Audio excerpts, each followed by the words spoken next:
In counting problems, it is often necessary to arrange objects in a particular way, and this is where permutations are applied. Hello everyone, I am Karan Singhai, and today we are going to study chapter number 6 of class 11, that is permutation and combination. And in today's particular session, we are going to derive the formulation for permutation. So in our previous session of this chapter हमने fundamental method of counting देखा था और हमने just discuss किया था कि permutation होता क्या है, और वहां पर मैंने आपको इस तरीके का ये वाला टर्म मैंने आपको वहां पे समझा दिया था. ठीक है, देन हमने क्या पढ़ा था प्रीवियस सेशन में, हमने फैक्टोरियल का कंसेप्ट भी सीख लिया था कि फैक्टोरियल क्या होता है, उसकी कई प्रॉब्लम्स की थी, और फैक्टोरियल को एक्सपेंड करना भी हमने प्रीवियस सेशन में अच्छे से सीख लिया था. अब इस पर्टिकुलर सेशन में हमारा पूरा फोकस, जो मैंने आपको पहले ही बताया था लास्ट सेशन के इंट्रो में इस चैप्टर के, कि इस चैप्टर को मैंने 3 सेक्शन में डिवाइड किया हुआ है. पहला सेक्शन क्या है कि फंडामेंटल मेथड ऑफ काउंटिंग और इंट्रोडक्शन ऑफ परमुटेशन था. नेक्स्ट हम परमुटेशन को इन डिटेल समझेंगे एंड देन लास्ट में हम कॉम्बिनेशन को पढ़ेंगे. तो जो मेन परमुटेशन था आपका, उसी को समझने के लिए हमने इतनी कहानी सीखी थी कि डिफरेंट प्रॉब्लम्स कैसे हमको लिखना है, कैसे हमको मल्टीप्लिकेशन मेथड से उसका आंसर करना है, और फिर कैसे फैक्टोरियल की मदद से हम इस चीज को एक्सपेंड करने वाले हैं, क्योंकि आगे हम बाइनोमियल थ्योरम में भी इसका बहुत ज्यादा यूज आने वाला. ठीक है, तो ये डेरिवेशन हो सकता है आए नहीं है, क्योंकि 11 में जनरली आपका बोर्ड होता नहीं है, तो solely depends upon the teacher who is teaching you कि आपसे डेरिवेशन मांगता है या नहीं मांगता है. लेकिन आपको ये समझ में आना चाहिए. मैंने जब पिछला सेशन किया था तब भी आपको का बेसिक लॉजिक दे दिया था कि कैसे हम इसके डेरिवेशन पे आते हैं, लेकिन हमने फैक्टोरियल वाला डिस्कस नहीं किया था. तो फैक्टोरियल वाला हम अभी डिस्कस कर रहे हैं. तो देखो, एनपीआर तक हमने कहानी सीख ली थी कि हम परमुटेशंस को एनपीआर की तरीके से लिख सकते हैं. और एनपीआर का क्या मतलब है? Number of ways of arranging N different objects in R ways. ठीक है, तो n ऑब्जेक्ट्स को r वेज में अरेंज करने को हम परमुटेशन बोलते हैं और इसको npr लिखते हैं. और अगर आप इसका एक्सपेंशन देखोगे तो इसका एक्सपेंशन आता है n factorial by n minus r factorial. ठीक है, जहां पे r आपका 0 लेस देन इक्वल टू 0 और ग्रेटर देन इक्वल टू 0 और less than equal to n के बराबर होता है. Now let us go back to the stage when we had determined the following formula. तो देखो, ये इस तरीके से हम परमुटेशंस को कहते थे कि अगर हमारे पास n ऑब्जेक्ट्स है, उनको r बेस में हमको अरेंज करना है, तो हम क्या लिख देते थे? n into n minus 1, n minus 2, n minus r plus 1. ये कहानी हम पहले देख के आ चुके हैं, और ये भी कई लोगों को नहीं समझ में आती बेटा. तो आप ये चीज समझो कि अगर हमारे पास 5 ऑब्जेक्ट्स और हमारे पास 4 स्पेसेस हैं, तो मैंने आपको बताया था कि पहले को किस तरीके से आप अरेंज कर सकते हो 5 बेस में, सेकेंड को 4, फिर 3 इंटू 2. तो ये n की जगह वही लिखा हुआ है, n की जगह 5 है, n माइनस 1 की जगह 4 है, n माइनस 2 की जगह 3 है, और लास्ट वाला जो आपका है that is n minus r plus 1 है. यानी कि अगर r को भी आप फिक्स कर दो 4, तो लास्ट वाला क्या बनेगा? 5 minus 4 plus 1 that is 1 plus 1 2. देखो 2 समझ में आ रहा होगा आपको कि हर चीजें हम पहले समझते हैं, प्रॉब्लम को सिंप्लीफाई करते हैं और फिर अपने टर्म्स में जनरलाइज कर देते हैं. तो ये जस्ट एक जनरलाइजेशन लिखा हुआ है. अब लेकिन हमको प्रूफ करना है, तो हम करते हैं प्रूफ. हम क्या करते हैं? न्यूमरेटर और डिनोमिनेटर को मल्टीप्लाई कर देते हैं by n minus R into n minus R minus 1 into 3 into 2 into 1. तो अगर हम ऐसा कर देंगे तो देखो यहाँ पे जो कहानी बन के आएगी ना, वो बन के आएगी. हमने क्या किया? हमने इस चीज को पूरा एक फैक्टोरियल के फॉर्म में दे दिया. जैसे अगर मैं इसको बोलता 5 इंटू 4 इंटू 3 इंटू 2 को, तो अगर मैं 1 से ऊपर नीचे मल्टीप्लाई कर देता तो क्या बन जाता? ऊपर 5 फैक्टोरियल और नीचे 1 फैक्टोरियल. तो जनरलाइज करने के लिए क्या करना पड़ता मेरे को? n माइनस आर से, यहाँ n माइनस आर से लेके जितने ही बचते हैं अप टू 1 तक, और नीचे यहीं से n माइनस आर से अप टू 1 तक करना होता. तो ये चीज देखो, आप विजुलाइज करो तो क्या लिखी हुई है? ये n फैक्टोरियल लिखा हुआ है और ये n माइनस r फैक्टोरियल लिखा हुआ है. ठीक है, कोई भी डाउट हो आप n और r की वैल्यूज ले लो, आप निकाल पाओगे. इवन आपको ये चीज भी नहीं याद है कि n माइनस r माइनस 1 से मल्टीप्लाई करना, तो भी आप इस एग्जांपल से ले पाओगे. देखो, जैसे n माइनस r क्या बनेगा? 1 ही बनेगा, क्योंकि अपने केस में n 5 है और r 4 है, तो इसीलिए 1 नीचे किया था, लेकिन उससे क्या बन रहा था? फैक्टोरियल बन रहा था. तो जस्ट टर्म्स को आपको देखना है और जनरलाइज फॉर्म में लिखना है. तो I hope now it is clear to you. ठीक है, तो जो r है वो 0 नहीं हो सकता है, लेकिन यहाँ पे ठीक है r 0 से ग्रेटर होगा. ये आपको समझ में आना चाहिए, क्योंकि अगर 0 बराबर कर दोगे तो n factorial by n factorial 1 बन जाएगा. तो ये नहीं करना है, कोई भी चीज को अरेंज ही नहीं करना है. तो ऑलरेडी एक वे में अरेंज है, ये भी हम आगे देखेंगे ठीक है। तो नाउ अब this is much convenient experience expression for NPR than previous one. तो अब देखो इतना अपने को लिखने से अच्छा सिंपल NPR लिख देंगे हमको समझ में आ जाएगा भाई परमुटेशन की बात हो रही। In particular when R is equal to N, तो देखो जो मैं बताया कि नहीं होना चाहिए, सॉरी जीरो बनानी चाहिए, यहाँ पे अगर N is equal to R होगा तो क्या होगा, NPN हो जाएगा, मतलब N डिफरेंट थिंग्स को N बॉक्सेस में फिल करना है। तो कितने तरीके होंगे, N फैक्टोरियल, यानी कि अगर 5 हमारे पास फ्लैग्स हैं और 5 बॉक्सेस में अरेंज करना है तो कितना होगा आंसर, 5 × 4 × 3 × 2 × 1 दैट इज 5 फैक्टोरियल। तो वैसे ही n फ्लैग्स और n बॉक्सेस हैं तो क्या आ जाएगा, n factorial by n - n 0 factorial, वो 1 होता है तो n फैक्टोरियल। देखो अब फॉर्मूला भी सारे हमको वही आंसर दे रहा है, तो आप देख सकते हो मिनट्स में हम सॉल्व कर पा रहे हैं बड़े से बड़े कॉम्बिनेशन वाली चीजों को। इसलिए मैथ्स आती है, मैं आपको यही बताता हूँ कि मैथ्स का यूज ही इसलिए कि हम बहुत कॉम्प्लेक्स चीजों को ब्रेक डाउन कर देते हैं सिंपल चीजों में और फिर सॉल्व करते जाते हैं, ठीक है। Now counting permutation is merely counting the number of veg, जो मैं आपको बार बार बता रहा हूँ कि परमुटेशन काउंट करने का मतलब नंबर ऑफ वेज हम काउंट कर रहे हैं इन विच सम और ऑल ऑब्जेक्ट्स, मतलब कि या तो कुछ या फिर सारे अरेंज हो रहे हैं, that are rearranged. Arranging no object is the same way as leaving, जो मैं आपको बता रहा था, leaving behind all the objects and we know that there is only one way of doing so, thus we can have NP0, ताकि अगर R को आप 0 ले लोगे तो क्या बचेगा यहाँ पे, NP0 यानी कि 1 आ जाएगा। क्यों, क्योंकि n फैक्टोरियल और n - R किया 0 फैक्टोरियल है, n - n 1 बन गया। यानी कि अगर चीजें वैसे ही पड़ी हैं, आप उनको अरेंज ही नहीं करना चाहते तो भी तो उसका एक ही तरीका है ना कि वो ऑलरेडी वैसे स्टेट में है, इसलिए हम R को 0 नहीं रखना चाह रहे थे, जो मैं यहाँ पे बता रहा था कि R को हम 0 वाला केस एक्सक्लूड कर देते हैं। Now therefore for the formula is applicable for R is equal to 0 also। तो अगर आप डाल ही दोगे तो कोई फर्क नहीं पड़ रहा, तो हमने क्या किया, उस चीज को भी अकोमोडेट कर दिया। देखो ये फॉर्मूला मॉडिफाई हो गया इस पे। I hope it is clear to you. Next, the number of permutation of n different objects taken R at a time where repetition is allowed is n की पावर R। अब तो ये वाला मैं आपको क्या बता रहा था कि सारे ऑब्जेक्ट्स को हम डिस्टिंक्ट ट्रीट कर रहे थे, रिपीटेशन अलाउड नहीं थी, लेकिन जब अगर रिपीटेशन अलाउ हो जाएगी ना तो आपका जो आंसर होगा वो n की पावर R हो जाएगा। जैसे कि आप रोज वाला एग्जांपल समझो, ठीक है, रोज नहीं इसी पे मैंने डाले हैं, फिर अपन रोज वाला भी देख लेते हैं, चलो बोल दिया। तो रोज में मैं क्या बोल रहा था कि रिपीटेशन अलाउड नहीं है, तो हमारे कितने वर्ड्स बन रहे थे, पहले वाले में 4 पॉसिबिलिटीज थी, 3, 2, 1, यानी कि 4 × 3 = 24 बन रहे थे। लेकिन सपोज अगर रिपीटेशन अलाउड थी तो क्या होगा, 4 पहले प्लेसेस में 4 वर्ड्स आ सकते हैं, दूसरे में भी 4 आ सकते हैं। क्यों, क्योंकि रिपीटेशन अलाउड है, मतलब कि ऐसा वर्ड अलाउड है ओ, या फिर R, या फिर S, या फिर E, तो इसमें 4 4 4 और ऐसे आ जाएगा, यानी कि 4 to the power of 4 आ जाएगा, यानी 16 × 16 दैट इज 256 केस आ जाएंगे। तो इसको आप सॉल्व करने की जगह n की पावर R से कर सकते थे, दैट इज 4 की पावर 4, क्योंकि 4 लेटर्स को 4 वेज में करना, that is this also is 256। तो आप समझ सकते हो according to the actual problem also कि हम उल्टा भी डिराइव कर सकते हैं। Now the number of 3 letter words which can be formed by the letters of the word number. तो देखो लेटर ऑफ द नंबर से हमको क्या करना है, 3 लेटर के वर्ड्स बनाना है, तो हम क्या करेंगे 6p3, 6 हमारे पास चॉइसेस है, 3 बॉक्स में बनना है, और फॉर्मूला क्या है, डिराइव करके n factorial by n - R, 6 factorial by 3 factorial, इसको आप 4 × 5 × 6 दैट इज 120 लिख सकते हो। Now in this case also repetition is not allowed. अगर अब मान लो रिपीटेशन अलाउड होती तो हमारा आंसर क्या हो जाता, that would be 6 to the power of 3 that is 216।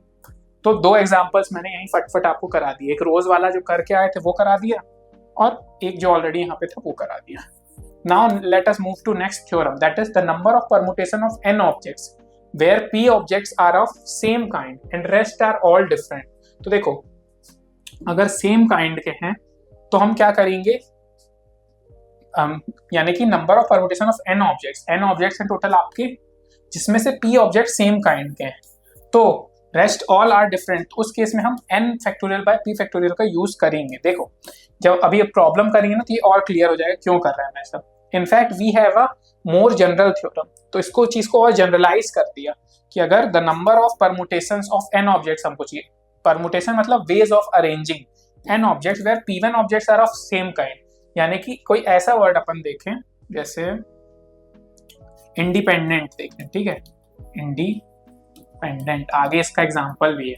तो इसमें देखो I तो एक ही बार आ रहा है, N देखो 2 बार आ रहा है, 3 बार आ रहा है, D कितने बार आ रहा है, 2 बार आ रहा है। तो इस तरीके से जब हमको आएगा और अरेंजमेंट पूछेगा तो इसमें एक काइंड क्या है, D टाइप के हैं लेटर्स, एक क्या है N टाइप का है।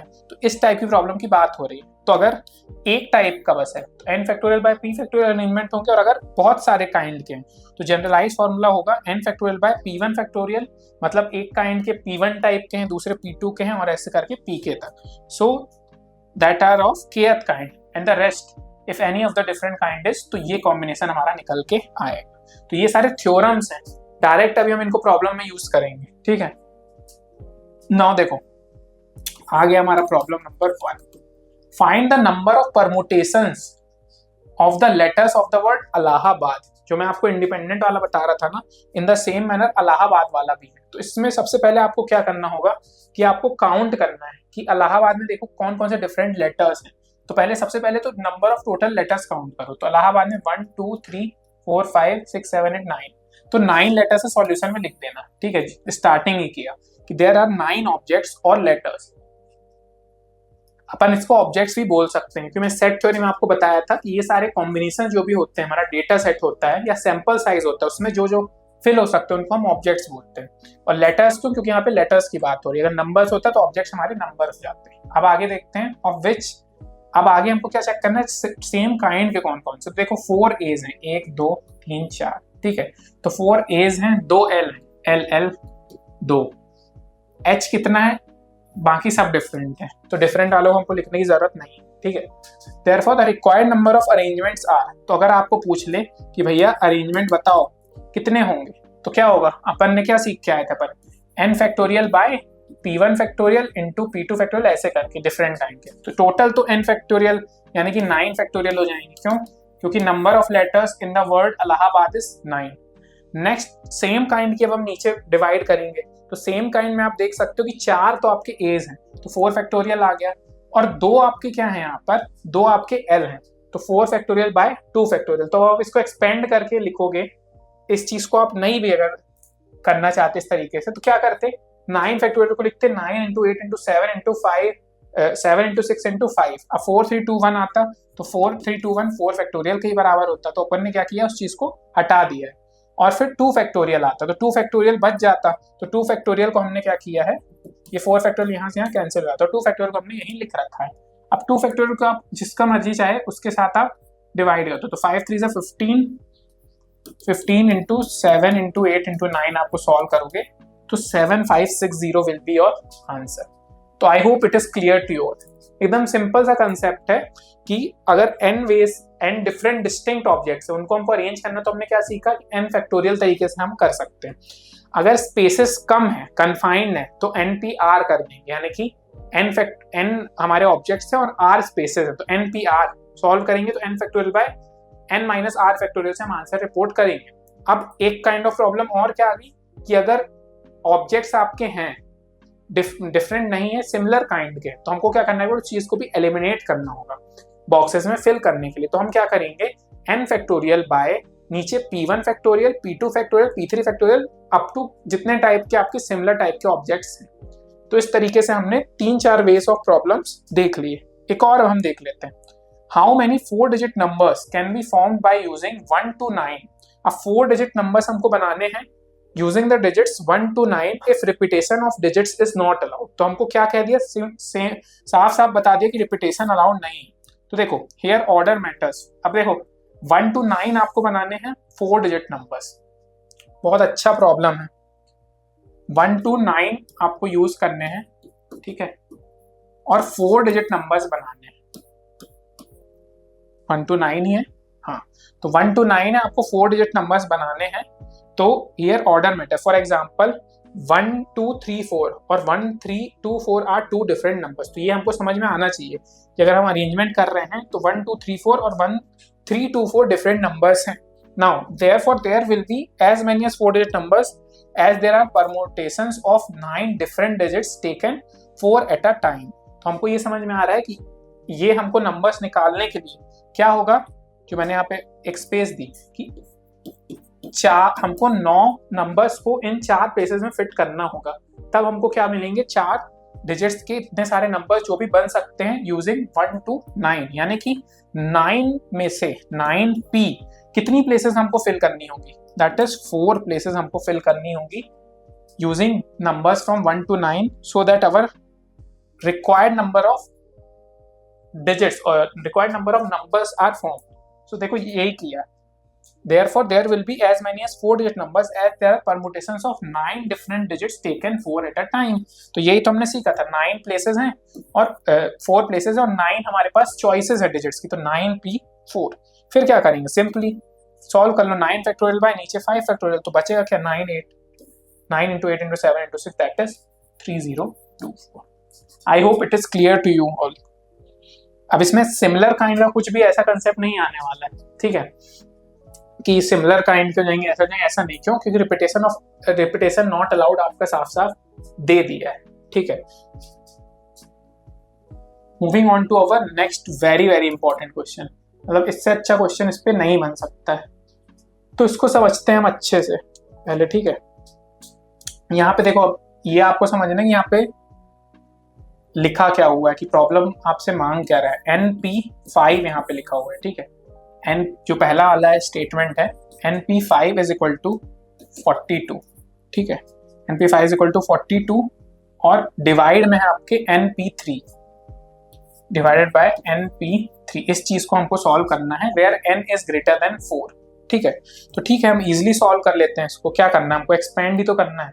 अब एक्सपेंड करने के तरीके में आपको ये देखना है कि कहाँ तक हमारा जो रेस्ट्रिक्शन है वो कहाँ तक वैलिड है। तो n हमारे यहाँ पे ग्रेटर देन 4 दिया हुआ है, ठीक है। तो इस चीज को सॉल्व कर लेते हैं। NPR को अगर हम सॉल्व करेंगे यहाँ पर NP5 तक, तो देखो NP5 यानी कि अप टू 5 हमारे पास स्पेसेस हैं और n ऑब्जेक्ट्स भरने हैं। तो 5 प्लेसेस के लिए n ऑब्जेक्ट्स भरने, तो कितने तरीके आएंगे,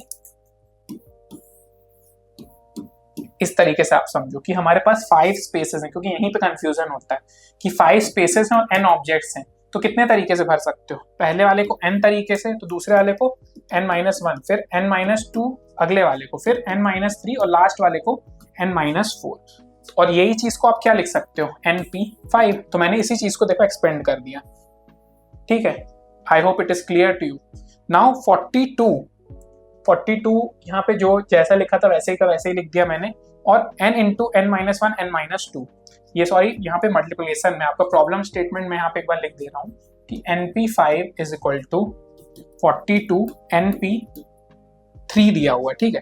तो अगर मान लो 3 स्पेसेस हैं तो कहाँ तक आएगा, n into n-1 into n-2। I hope it is clear to you all कि हमने इस चीज को एक्सपेंड कैसे किया जब n तक दिया था। 5 स्पेसेस थी तो पहले वाले में मैं n तरीके से भर सकता था, ठीक है। दूसरे में n-1 n-2 n-3 n-4 तक। अगर 3 ही स्पेस हैं तो पहले वाले में n तरीके से, दूसरे में n-1 और तीसरे वाले में n-2, तो वही का वही मैंने लिख दिया। अब देखो मेरे को प्रॉब्लम में ये चीज क्यों दी थी कि n इज ग्रेटर देन 4, इसीलिए दी थी क्योंकि हमको यहाँ पे स्ट्राइक आउट करना है। तो अगर n इज ग्रेटर देन 4 है तो ये सारी चीजें पॉजिटिव हैं तो हम कैंसिल कर सकते हैं। क्यों, क्योंकि अगर पॉजिटिव में हम दोनों साइड ऑफ इक्वालिटी में कैंसिल आउट करते हैं तो साइन हमारा चेंज नहीं होता। ये हम 9-10 से पढ़ते आ रहे हैं। तो दिया है कि n ग्रेटर देन 4 है तो हम इसको कैंसिल कर सकते हैं। That is n-1 n-2 not equal to 0 है, यानी कि पॉजिटिव भी है और नॉट इक्वल टू 0 है, तो हम इसको कैंसिल कर सकते हैं। तो हमने क्या किया, दोनों तरफ से ही हटा दिया। तो यहाँ क्या बचा, n-3 into n-2 n-3 into n-4 into 42। अब इस चीज को एक्सपेंड कर लो तो n स्क्वायर आ जाएगा, 4-3 12 आपका एक बन जाएगा, ठीक है। 4-3 12 बन जाएगा पॉजिटिव में, n स्क्वायर आ जाएगा और इसको सॉल्व कर लोगे तो 7n आ जाएगा। फिर यहाँ पे क्या है, 42 है आपका, तो 42 को यहाँ ले आओगे तो कितना बन जाएगा, -30। तो ये इक्वेशन क्या बन गई यहाँ पे, n स्क्वायर -7 -30। फिर मैंने इसको क्या किया, एक्सपेंड किया टू सॉल्व इट। तो 30 बनाना था तो -10 3n ये किया, तो यहाँ से n कॉमन ले लो तो n-10 और n+3। तो हमारा 2 चॉइसेस होंगे, या तो n10 होगा या n3 हो -3 हो।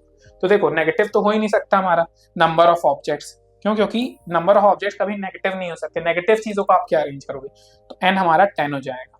सो n विल बी अवर 10, ठीक है। तो इस तरीके से आप इजिली सॉल्व कर सकते हो।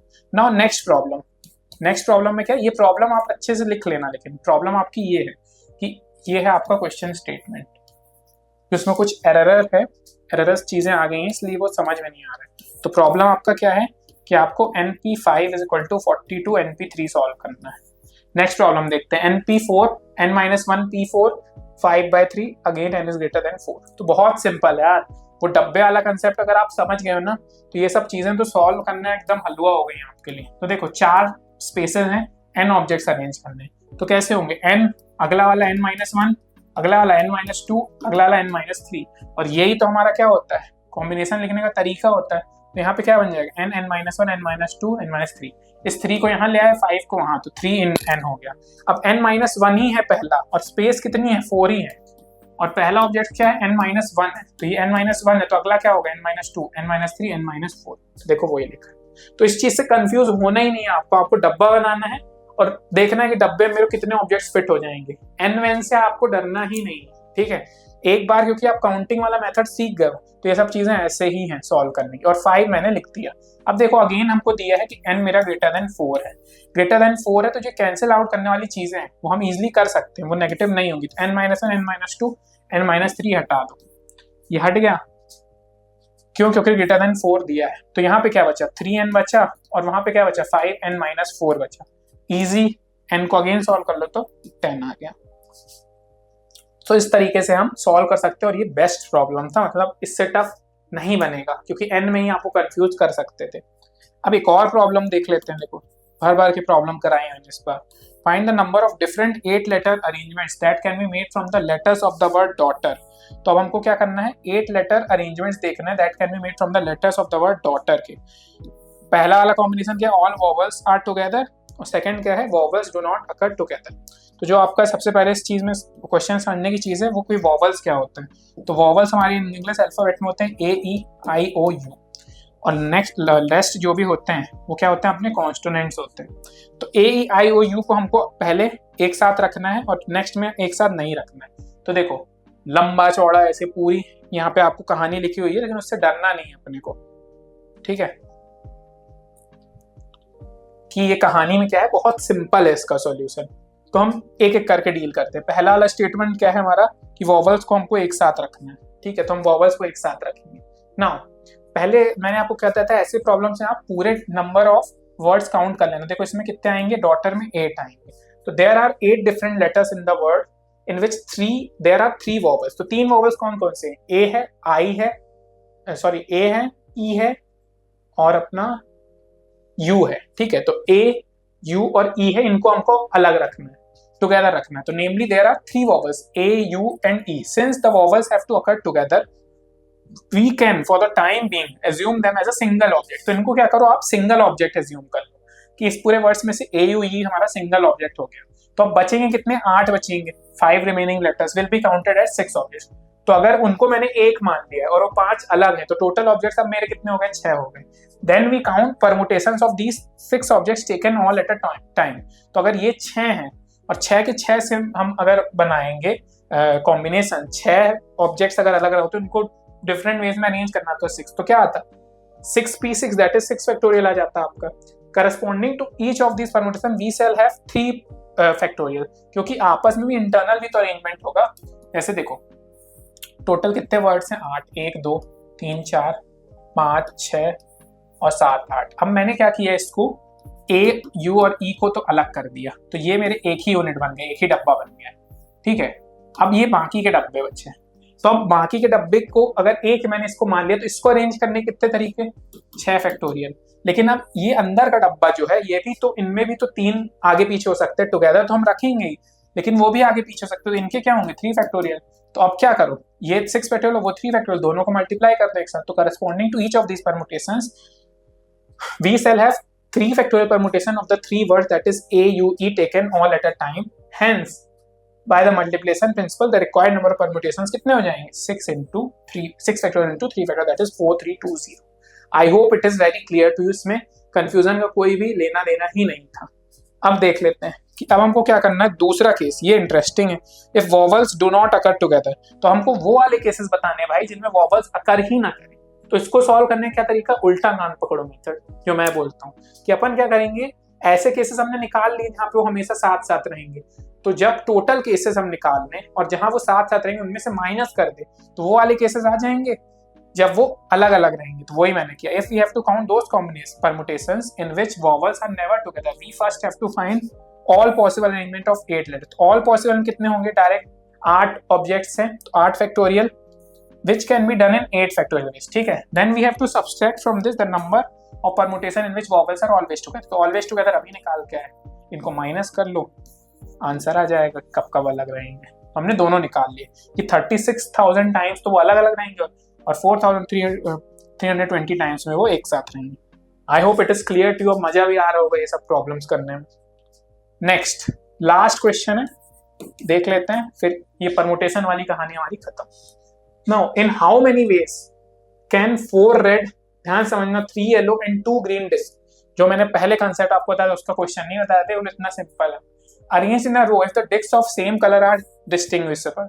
तो क्या है टोटल नंबर ऑफ डिस्क पहले हम निकालेंगे। मैंने आपको बताया कि ये जितने भी प्रॉब्लम्स आए पहले तो आप टोटल वर्ड्स की आए, बॉल्स की आए, नंबर्स की आए, फुल का आप कॉम्बिनेशन निकाल लो। तो कितनी डिस्क हैं टोटल? 4 + 3 + 2 दैट इज 9 डिस्क है। तो आउट ऑफ 9 डिस्क क्या बोल रहे हैं?